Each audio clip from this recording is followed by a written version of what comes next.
DK brothers ಎದುರಾಕೊಂಡು ಈಗಾಗಲೇ R ನಗರ BJP ಶಾಸಕ ಮುನ್ರತ್ನ ಅನುಭವಿಸಬಾರದ ಕಷ್ಟವನ್ನೆಲ್ಲ ಅನುಭವಿಸ್ತಾ ಇದ್ದಾರೆ. ಜೈಲಿಗೆಲ್ಲ ಹೋಗಿ ಬಂದ್ಬಿಟ್ರು. ಇಷ್ಟಾಗಿಯೂ ಸಹ ತಣ್ಣಗಾಗೋರು ಮುನ್ರತ್ನ ಅನ್ಕೊಂಡಿದೆ. ಮತ್ತೆ ಡಿಕೆ ಬ್ರದರ್ಸ್ ವಿರುದ್ಧ ಕಾಲು ಕೆರೆದು ನಿಂತಂಗೆ ಕಾಣ್ತಾ ಇದೆ. ಡಿಕೆ ಶಿವಕುಮಾರ್ ವಿರುದ್ಧ ಮುಖ್ಯಮಂತ್ರಿ ಸಿದ್ದರಾಮಯ್ಯನವರು ಪತ್ರ ಬರೆದಿದ್ದಾರೆ. ಹೌದು, ಡಿಕೆ ಶಿವಕುಮಾರ್ ಬೆಂಗಳೂರು ಉಸ್ತುವಾರಿ ಸಚಿವರನ್ನಾಗಿ ಮಾಡಿದಿರಿ, ಅವ್ರನ್ನ ಬದಲಾಯಿಸಿ ಅಂತ ಮುಖ್ಯಮಂತ್ರಿ ಸಿದ್ದರಾಮಯ್ಯಗೆ ಶಾಸಕ ಮುನ್ರತ್ನ ಪತ್ರ ಬರೆದಿದ್ದಾರೆ.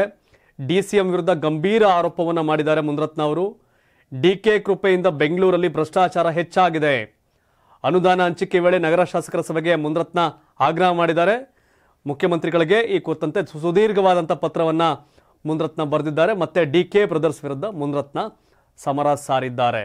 ಎಸ್, ರಾಜ್ಯ ರಾಜಕಾರಣದಲ್ಲಿ ಹಾವು ಮುಂಗಸಿಯಾಗೆ ನಿರಂತರ ಪರಸ್ಪರ ವಿರೋಧ ಮಾಡ್ಕೊಂಡೇ ಬಂದಿರತಕ್ಕಂಥ ಉಪಮುಖ್ಯಮಂತ್ರಿ ಡಿಕೆ ಶಿವಕುಮಾರ್ ಅವರನ್ನ ಬೆಂಗಳೂರು ನಗರ ಉಸ್ತುವಾರಿ ಸಚಿವರ ಖಾತೆಯಿಂದ ಬದಲಾಯಿಸುವಂತೆ ಆಗ್ರಹಿಸಿ ಮುಖ್ಯಮಂತ್ರಿ ಸಿದ್ದರಾಮಯ್ಯ ಅವರಿಗೆ ಶಾಸಕ ಮುನ್ರತ್ನ ಪತ್ರವನ್ನು ಬರೆದಿದ್ದಾರೆ. 2 ಪುಟಗಳ ಸುದೀರ್ಘ ಪತ್ರದಲ್ಲಿ ಬಿಬಿಎಂಪಿಯಲ್ಲಿನ ಭ್ರಷ್ಟಾಚಾರ ಸೇರಿದಂತೆ ರಾಜ್ಯದ ಗುತ್ತಿಗೆದಾರರಿಗೆ ಆಗ್ತಿರ್ತಕ್ಕಂಥ ತೊಂದರೆಗಳ ಕುರಿತು ಸಿಎಂ ಗಮನಕ್ಕೆ ತಂದಿದ್ದಾರೆ. ಮುಖ್ಯಮಂತ್ರಿ ಈಗಾಗಲೇ 15 ಆಯವ್ಯಯಗಳನ್ನ ಮಂಡಿಸಿರುವ ತಮ್ಮ ಸಾಧನೆಗೆ ಧನ್ಯವಾದಗಳು. ಮುಂದಿನ 16ನೇ ಆಯವ್ಯಯದಲ್ಲಿ ಬೆಂಗಳೂರು ನಗರಕ್ಕೆ ನೀಡುವ ಅನುದಾನಕ್ಕೆ ಸಂಬಂಧಪಟ್ಟಂತೆ ಈಗಾಗಲೇ ಆಂಧ್ರ ಪ್ರದೇಶದ ಮುಖ್ಯಮಂತ್ರಿ ಸಹಚರರು ಹಾಗೂ ಅಲ್ಲಿನ ಕೆಲವು ಬಲಿಷ್ಠ ಗುತ್ತಿಗೆದಾರರು ನಮ್ಮ ಕರ್ನಾಟಕ ರಾಜ್ಯದ ಗುತ್ತಿಗೆದಾರರ ಮೇಲೆ ಸವಾರಿ ಮಾಡಲು ಬಂದಿದ್ದಾರೆ. ನಾಡಪ್ರಭು ಕೆಂಪೇಗೌಡರು ಕಟ್ಟಿದ 4 ಗಡಿ ಗೋಪುರ ದಿಕ್ಕುಗಳವರೆಗೂ ನೀಡಿರುವ ಅನುದಾನವನ್ನು ಖರೀದಿ ಮಾಡಲು ಹೊರ ರಾಜ್ಯದ ಗುತ್ತಿಗೆದಾರರು ಈಗಾಗಲೇ 12% ಮುಂಗಡ ಹಣವನ್ನು ಕೊಟ್ಟಿದ್ದಾರೆ. ಕಾರ್ಯಾದೇಶ ಕೊಟ್ಟ ನಂತರ 8% ಮತ್ತು ಅನುದಾನ ಬಿಡುಗಡೆ ಮಾಡುವುದಕ್ಕೆ 15% ಒಟ್ಟಾರೆ 35%ಗಳಿಗೆ ಈಗಾಗಲೇ ಪಂಚನಕ್ಷತ್ರ ಹೋಟೆಲ್ಗಳಲ್ಲಿ 5 ಸ್ಟಾರ್ ಹೋಟೆಲ್ಗಳಲ್ಲಿ ವ್ಯವಹಾರಗಳನ್ನು ಕುದುರಿಸಿ ಮುಂಗಡ ಹಣವನ್ನು ನೀಡಿರ್ತಾರೆ ಅಂತ ಪತ್ರದಲ್ಲಿ ಮುನಿರತ್ನ ಗಂಭೀರವಾದಂಥ ಆರೋಪವನ್ನು ಮಾಡಿದ್ದಾರೆ. ಅನುದಾನವನ್ನು ನೀಡುವ ವೇಳೆ ತಮ್ಮ ನೇತೃತ್ವದಲ್ಲೇ ಬೆಂಗಳೂರು ನಗರದ ಎಲ್ಲ ಶಾಸಕರನ್ನ ಕರೆದು ಸಭೆ ಮಾಡಿ ಸದರಿ ಅನುದಾನವನ್ನು ತಾವೇ ನೇರವಾಗಿ ನಗರದ ಕ್ಷೇತ್ರಗಳಿಗೆ ಘೋಷಣೆ ಮಾಡಬೇಕು ಅಂತ ಮುಖ್ಯಮಂತ್ರಿಗೆ ಮುನ್ರತ್ನ ಒತ್ತಾಯ ಮಾಡಿದ್ದಾರೆ. 2013ರಿಂದ 18ರವರೆಗೆ ಮುಖ್ಯಮಂತ್ರಿಗಳಾಗಿದ್ರಿ ಸಿದ್ದರಾಮಯ್ಯನವರೇ. ಈ ಸಮಯದಲ್ಲಿ ತಾವು 10ರಿಂದ 20 ವರ್ಷ ಬೆಂಗಳೂರು ನಗರವನ್ನು ಮುಂದಕ್ಕೆ ತಗೊಂಡು ಹೋಗಿದ್ರಿ. ಹೈದರಾಬಾದನ್ನು ಹಿಂದಿಕ್ಕಿದ್ವಿ ನಾವೆಲ್ಲ. ಆದರೆ ಪ್ರಸ್ತುತ ಕೇವಲ 2 ವರ್ಷಗಳಲ್ಲಿ ಬೆಂಗಳೂರು ನಗರ 20 ವರ್ಷ ಹಿಂದಕ್ಕೆ ಹೋಗಿ ಹೈದರಾಬಾದ್ ನಮಗಿಂತ ಮುಂದುವರೆದಿದೆ ಅಂತ ಮುನ್ರತ್ನ ಡಿಕೆ ಶಿವಕುಮಾರ್ ವಿರುದ್ಧ ಗಂಭೀರವಾದಂಥ ಆರೋಪವನ್ನು ಮಾಡಿದ್ದಾರೆ. ಅಲ್ಲದೆ ಬೆಂಗಳೂರು ನಾಡಪ್ರಭು ಕೆಂಪೇಗೌಡರು ಕಟ್ಟಿದಂತಹ ಬೆಂಗಳೂರು ನಗರದ ಅಸ್ತಿತ್ವವನ್ನು ನಾವೇ ಕಳೆದುಕೊಳ್ತಿದ್ದೇವೆ.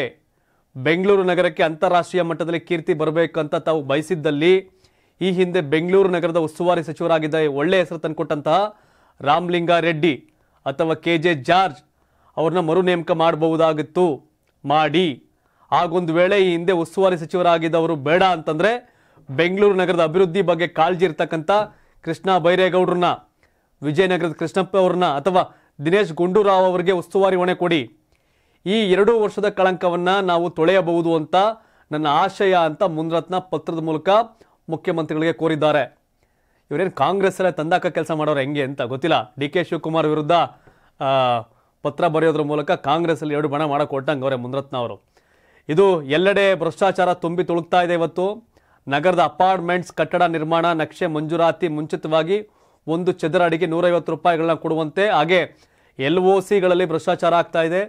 ನಾಗಮೋಹನ್ ದಾಸ್ ಕಮಿಟಿ ಹೆಸರಲ್ಲಿ ಗುತ್ತಿಗೆದಾರರ ಕಾಮಗಾರಿಗಳ ಬಿಲ್ಗಳಲ್ಲಿ 10% ಕಟಾವು ಮಾಡಿ ನಂತರ ಬಿಡುಗಡೆ ಮಾಡುವಂತೆ ಒತ್ತಾಯಿಸಿ ಭ್ರಷ್ಟಾಚಾರ ಹೀಗೆ ಇಂದಿನ ಮಹಾನಗರ ಪಾಲಿಕೆಯ ಮುಖ್ಯ ಅಭಿಯಂತರಗಳು, ಇಂಜಿನಿಯರ್ಗಳು ಗುತ್ತಿಗೆದಾರರ ಜೊತೆಯಲ್ಲಿ ದಲ್ಲಾಳಿಗಳಾಗಿ ಬದುಕ್ತಾ ಇದ್ದಾರೆ. ಇಂದು ಬೆಂಗಳೂರು ನಗರವನ್ನು ಸ್ವಿಸ್ ಬ್ಯಾಂಕ್ನಲ್ಲಿ ಶೇಖರಣೆ ಮಾಡಿ ಇಡುವಷ್ಟು ಮಟ್ಟಿಗೆ ವಸೂಲಿ ಮಾಡ್ತಿದ್ದಾರೆ ಅಂತ ಡಿಕೆ ಶಿವಕುಮಾರ್ ವಿರುದ್ಧ ಮುನ್ರತ್ನ ಗಂಭೀರವಾದಂಥ ಆರೋಪ ಮಾಡಿದ್ದಾರೆ. ಈ ಥರ ಭ್ರಷ್ಟಾಚಾರ ಆಗ್ತಾ ಇದೆ ಅಂತ. ಇದಕ್ಕೆ ಸಂಬಂಧಪಟ್ಟಂತೆ ಏಜೆಂಟ್ಗಳನ್ನು ಸಹ ನೇಮಕ ಮಾಡಿದ್ದಾರೆ. ಮುಖ್ಯಮಂತ್ರಿಗಳಾದ ತಮ್ಮ ಬಳಿ ಇರುವ ಗುಪ್ತಚರ ವರದಿಯ ಮಾಹಿತಿ ವಿಫಲವಾಗಿರೋದು ಸ್ಪಷ್ಟವಾಗಿ ಕಂಡು ಬರ್ತಿದೆ. ಇಂದು ಹಲವಾರು IT-BT ಕಂಪ್ನಿಗಳು ಹೈದರಾಬಾದ್ಗೆ ವಲಸೆ ಹೋಗ್ತಿವೆ. ಈ ಇಲಾಖೆಯ ಸಚಿವರಾದ ಪ್ರಿಯಾಂಕ್ ಖರ್ಗೆ ಉತ್ತಮವಾಗಿ ಕಾರ್ಯನಿರ್ವಹಿಸುವ ವ್ಯಕ್ತಿಯಾಗಿದ್ರೂ ಸಹ ಅವರ ಖಾತೆಯಲ್ಲಿ ಸ್ವಾತಂತ್ರ್ಯ ಇಲ್ಲದಂತಾಗಿದೆ ಅಂತ ಪರೋಕ್ಷವಾಗಿ ಡಿಕೆ ಶಿವಕುಮಾರ್ ವಿರುದ್ಧ ಮುನ್ರತ್ನ ಕಿಡಿಕಾರಿದ್ದಾರೆ. ಇನ್ನು ಒಂದು ವೇಳೆ ಈ ಅನುದಾನ ದುರುಪಯೋಗ ಆದಲ್ಲಿ ನಿಮ್ಮಂತಹ ಪ್ರಾಮಾಣಿಕ ಮುಖ್ಯಮಂತ್ರಿಗಳ ಆಡಳಿತಾವಧಿಯಲ್ಲಿ ಕಪ್ಪು ಚುಕ್ಕೆ ಬರುವಂಥ ಸಾಧ್ಯತೆ ಇದ್ದು ಹಾಗೂ ಮುಂದಿನ ದಿನಗಳಲ್ಲಿ ಬರೀ ಬಿಜೆಪಿ ಶಾಸಕರಿಗಷ್ಟೇ ಅಲ್ಲದೆ ಕಾಂಗ್ರೆಸ್ನ ಶಾಸಕರಿಗೂ ಒಳ್ಳೆಯ ಹೆಸರು ಬರುವುದು ಕಷ್ಟ ಸಾಧ್ಯವಾಗುತ್ತದೆ. ಈಗ ನಾನು ಈ ಪತ್ರ ಬರೆದಿರೋದಕ್ಕೆ ನನ್ನ ಮೇಲೆ ಮುಂದಿನ ದಿನಗಳಲ್ಲಿ ಮತ್ತೊಮ್ಮೆ ದಲಿತ ದೌರ್ಜನ್ಯ, ಅತ್ಯಾಚಾರ, ಪೋಕ್ಸೋ ಇನ್ನೂ ಮುಂತಾದ ಸುಳ್ಳು ಆರೋಪಗಳು ದಾಖಲಾಗಬಹುದೆಂದು ನನಗೂ ಅರಿವಿದೆ. ಇಂದು SIT ಅಧಿಕಾರಿಗಳು ಕಣ್ಣು ಕಿವಿ ಬಾಯಿ ಇಲ್ಲದೆ ಹಾಗೆ ಅವರ ವೃತ್ತಿಗಳನ್ನು ಮಾಡ್ತಿರೋದು ವಿಪರ್ಯಾಸವಾಗಿದೆ. ಈ ವಿಷಯಗಳನ್ನ ತಮಗೆ ಈ ಪತ್ರದ ಮೂಲಕ ತಿಳಿಯಬಯಸುತ್ತೇನೆ. ಈ ಎಲ್ಲ ಅಂಶಗಳನ್ನು ಪ್ರಸ್ತಾಪಿಸಿ ಬಿಜೆಪಿ ಶಾಸಕ ಮುನಿರತ್ನ ಸಿದ್ದರಾಮಯ್ಯ ಅವರಿಗೆ DK ಶಿವಕುಮಾರ್ ವಿರುದ್ಧ ಪತ್ರ ಬರೆದು ದೂರನ್ನು ಕೊಟ್ಟಿದ್ದಾರೆ. ಒಟ್ಟಾರೆ ಈ ಪತ್ರದ ಸಾರಾಂಶದಲ್ಲಿ DK ಶಿವಕುಮಾರ್ ವಿರುದ್ಧ ಇನ್ನೊಂದು ಸಮರಕ್ಕೆ ಮುನಿರತ್ನ ಸಜ್ಜಾದಂಗೆ ಕಾಣ್ತಾ ಇದೆ.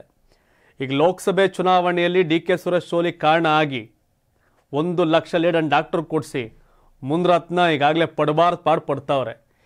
ಹೆಂಗೋ ಆರಾಮಾಗಿ ಇದ್ದಿದ್ರಾಗಿರೋದು. ಮತ್ತೆ DK ಬ್ರದರ್ಸ್ನ ಹೆದರಾಕೊಂಡು ನಿಂತವ್ರಪ್ಪ. ಗೊತ್ತಿಲ್ಲ ಏನು ಮುಂದೆ ಅಂತ. ಬಟ್ ಮುನಿರತ್ನ ನಾನು ರೆಡಿ ಅಂತ ನಿಂತಂಗಿದೆ. ಬಟ್ ಸಿದ್ದರಾಮಯ್ಯ ಇದಕ್ಕೆಲ್ಲ ಕ್ಯಾರೆ ಅಂತಾರ. ಮುನಿರತ್ನ ಪತ್ರ ಇಸ್ಕೊಂಡು ಈ ಪತ್ರಕ್ಕೆ ಕನ್ಸಿಡರ್ ಮಾಡಿ Bengaluru incharge minister DK Shivakumar ಅವ್ರು ಬಿಟ್ಟು ರಾಮಲಿಂಗಾರೆಡ್ಡಿ ಅವ್ರನ್ನೋ, ಜಾರ್ಜ್ ಅವ್ರನ್ನೋ, ದಿನೇಶ್ ಗುಂಡೂರಾವ್ ಅವ್ರನ್ನೋ, ಕೃಷ್ಣ ಬೈರೇಗೌಡ್ರನ್ನೋ, ವಿಜಯನಗರ ಕೃಷ್ಣಪ್ಪ ಪಾಪ ಮಂತ್ರಿ ಆಗಿಲ್ಲ, ಅವ್ರನ್ನ ಮಂತ್ರಿ ಮಾಡಿ ಬೆಂಗಳೂರು ಇನ್ಚಾರ್ಜ್ ಮಾಡಿ ಅಂದಂಗೆ ಹೇಳ್ತಾವ್ರೆ ಮುನಿರತ್ನ ಅವರು. ಗೊತ್ತಿಲ್ಲ ಏನು ಅಂತ. ಮುನಿರತ್ನ ಅವರ ಆರೋಪದ ಬಗ್ಗೆ ತಾವೇನು ಹೇಳ್ತೀರಿ ವೀಕ್ಷಕರೇ? ಮುನಿರತ್ನ ಅವರು ಆರೋಪ ಮಾಡುವಂತೆ ಬೆಂಗಳೂರಲ್ಲಿ ಸ್ಕ್ವೇರ್ ಫೀಟ್ಗೆ ಇಷ್ಟು ಅಂತ ಲಂಚ ತಗತ್ತವ್ರ, ಗುತ್ತಿಗೆದಾರರ ಲಂಚ ತಗತ್ತವ್ರ. ಬೆಂಗಳೂರು DK ಶಿವಕುಮಾರ್ ಬಂದ ಮೇಲೆ ಅಭಿವೃದ್ಧಿ ಆಗಿದೆಯಾ, ಅಭಿವೃದ್ಧಿ ಆಗಿಲ್ವಾ? ಮುನಿರತ್ನ ಆರೋಪದ ಬಗ್ಗೆ ತಾವೇನು ಹೇಳ್ತೀರಿ? ಕಾಮೆಂಟ್ ಮಾಡಿ. ಧನ್ಯವಾದ. ಇದು ಕರ್ನಾಟಕ ಟಿವಿ, ಕನ್ನಡಿಗರ ಧ್ವನಿ.